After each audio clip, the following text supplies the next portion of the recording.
Hello, this is the Radiant Reflections podcast, and today we'll be talking about thought leadership. And our case study will be Judah.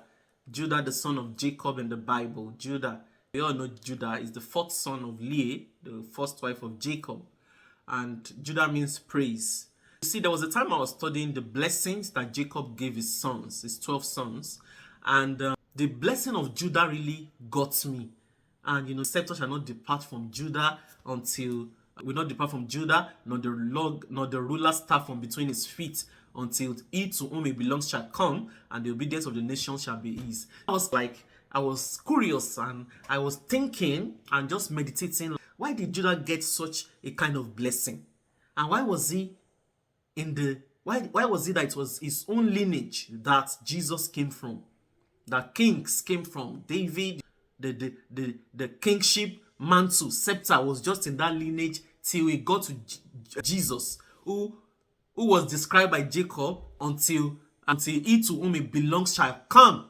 It was a prophecy by Jacob right there. It really got me interested, and I was like, why was it not Joseph that had that kind of blessing? After all, Judah was part of the plot to sell Joseph as a slave.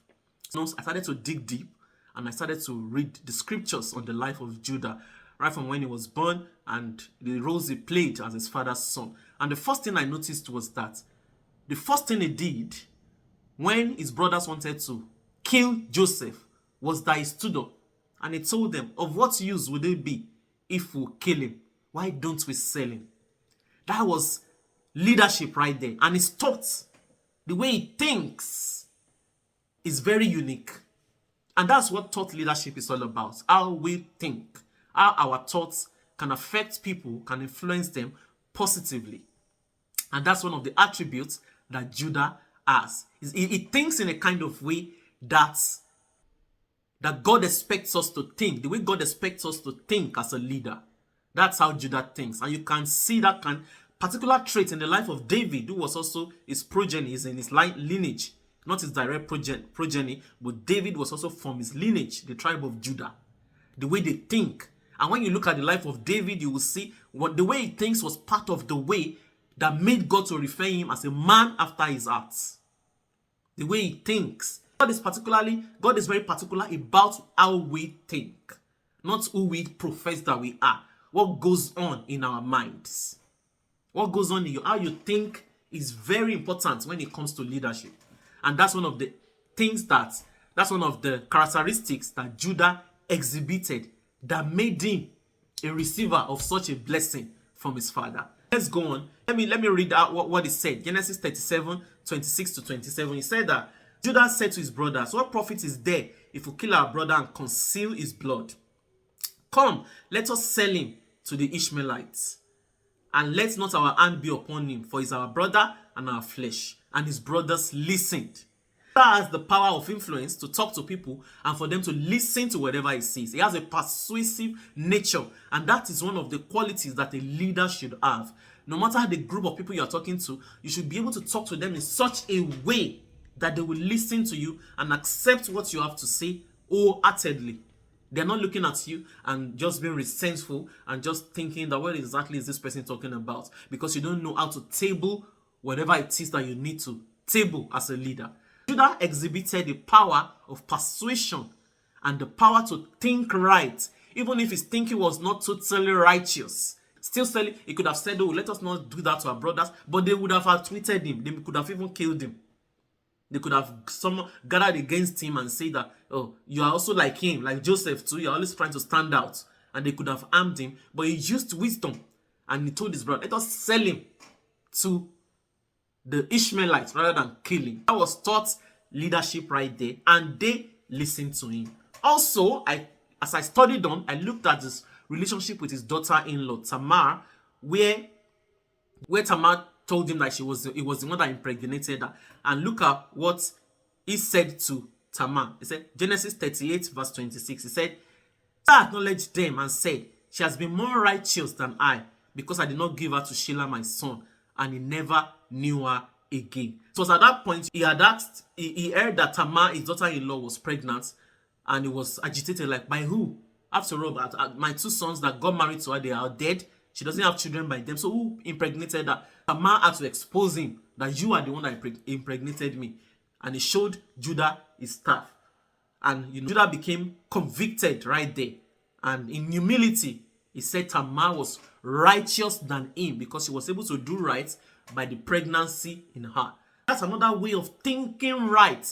Even at the point of being looked at as if is an unholy man or is a man of easy virtue, living with a prostitute, and the prostitute ended up to be your daughter-in-law. You could have kept quiet. Some leaders would have kept quiet in that instance and would have allowed Tamar to be burnt. But Judah was ready to stake his reputation by people. He doesn't mind people labeling him and looking at him like in a belittling manner. He had to own up that, okay, indeed I impregnated her and she's more righteous than him. So that's Judah thinking righteously right there. And that is what is expected of us as a leader when it comes to thought leadership. Thought leadership is not about your brand, your fame, or the kind of power that you exhibit. It's about how you think. Even if your thinking, when you voice it out, would end up not favoring you. But you're thinking right. You're thinking just and right in situations. That's what thought leadership is all about. And you're able to communicate this to the people that you're leading or the people that are looking up to you for leadership. Let's go on.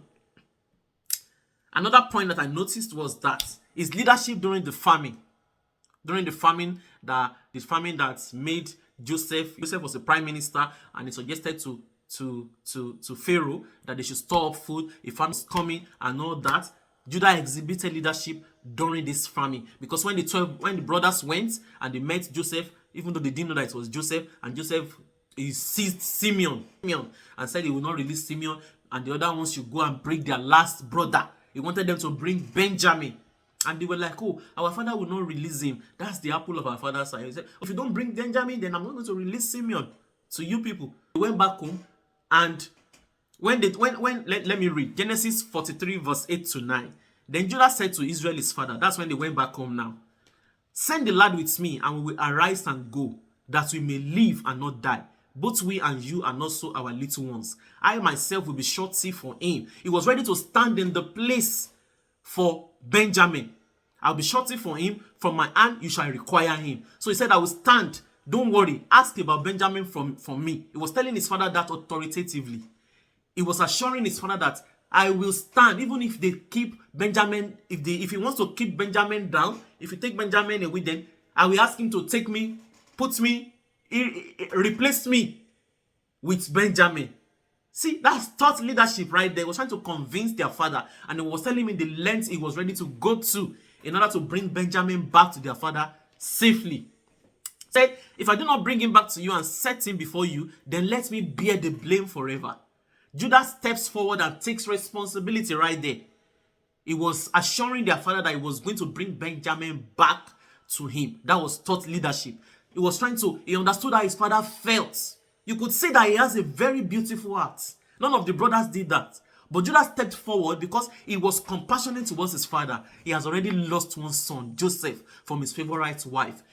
How would he feel if he loses this one again? I need to convince this man, genuinely, sincerely, so that his mind will be at peace. Because he had already told Joseph, the old man will not be happy for us to take Benjamin from him.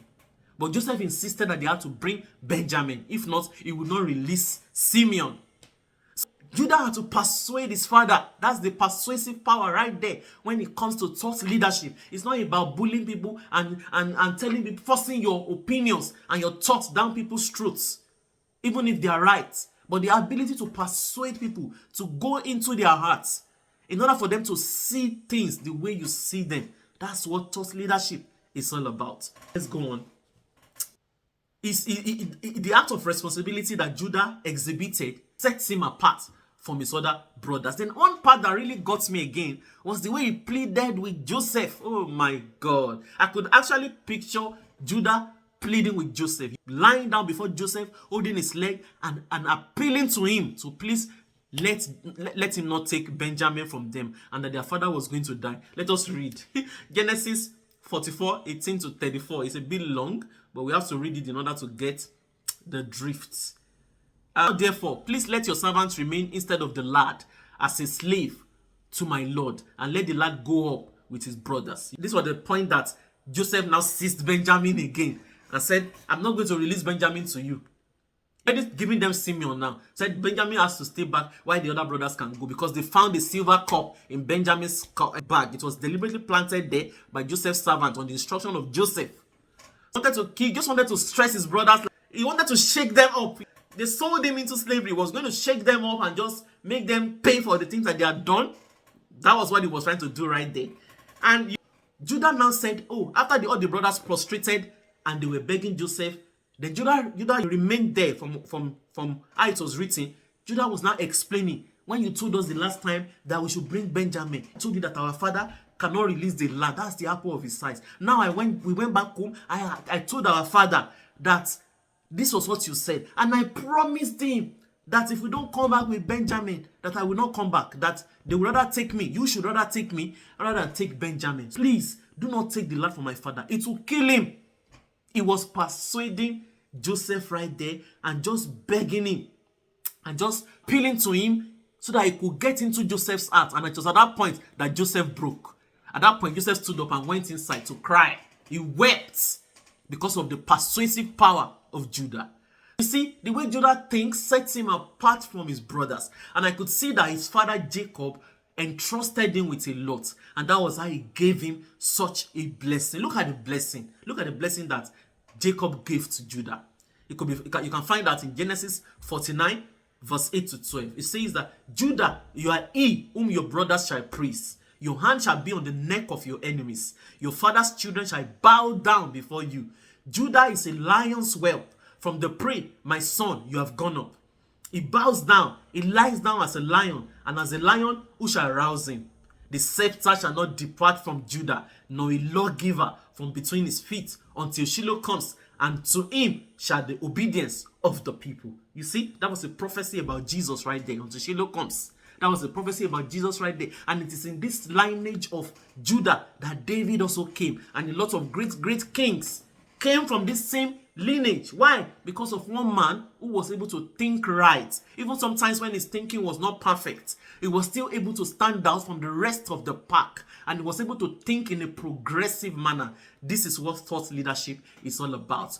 Ability to think right and to convey our thoughts in a way that people would be able to understand it, buy into it, and embrace it passionately like us. That's what thought leadership is all about. You see, I'm really glad at the life of Judah, and studying about him has really influenced me positively, that when it comes to thought leadership, the way we think matters to God. You see, when you study the scriptures, you will see different instances where God is talking to people about how they are thinking.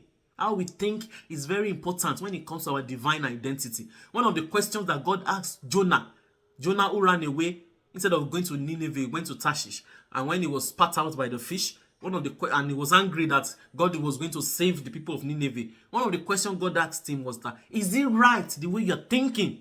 So leader, we must endeavor to think right. Even if it doesn't favor you, make sure that you're thinking right. Make sure that your thoughts are godly and that they are pure. Make sure that you're thinking about the collective good of the people, not just because of your own selfish interest. It is very key. Let us quickly share some key points on how Judah, why was he so blessed? Why was he so blessed? I wrote down some key points. Transformation and growth. Judah was not perfect, but he continually transformed himself.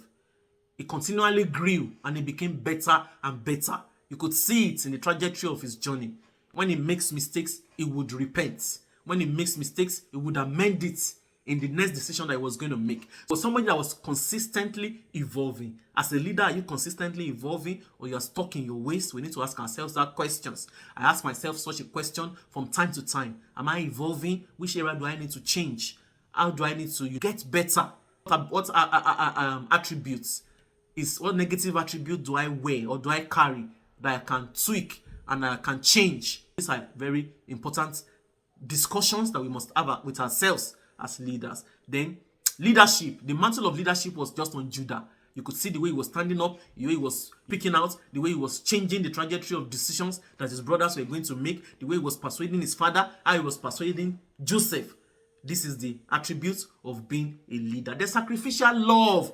Judah was sacrificial. He was ready to be replaced for Benjamin. He was ready for, he was able to leave Tamar to bear those two sons for him, Perez and what's it? Zerach and Perez. He was able to let her have those twins. And that was how his lineage came back alive. If not, because his sons had already died. But because he was able to allow Tamar to leave that pregnancy, then two boys came forth, Perez and Zerach. You see, he was able to take adequate decision, despite the fact that I might paint him as somebody who was not too perfect. He didn't mind. Sometimes as leaders, there are some decisions we need to make. It might put a stain on us, but at the end of the day, it's for the collective good of all. And at the end of the day, we're going to see that the decision I made at that time, which was not really comfortable for me, it was for the collective good of us. The leader must be able to see the bigger picture. It is extremely key. See the bigger picture, and the blessings attached to that kind of mindset is enormous. Look at the life of Judah. Look at how the father blessed him. That blessing was unique. Studied all the blessings that all the sons got. Judah's blessing was the most unique, and it was not even Joseph, the favorite son. So you can see, God uses the foolish to confound the wise. The ways of God are not our ways. There's a way God works that you cannot even fathom. You have to stay in the place of humility from time to time. I think I'm done on today's Radiant Reflections podcast. You might want to go and study about the life of Judah when it comes to leadership.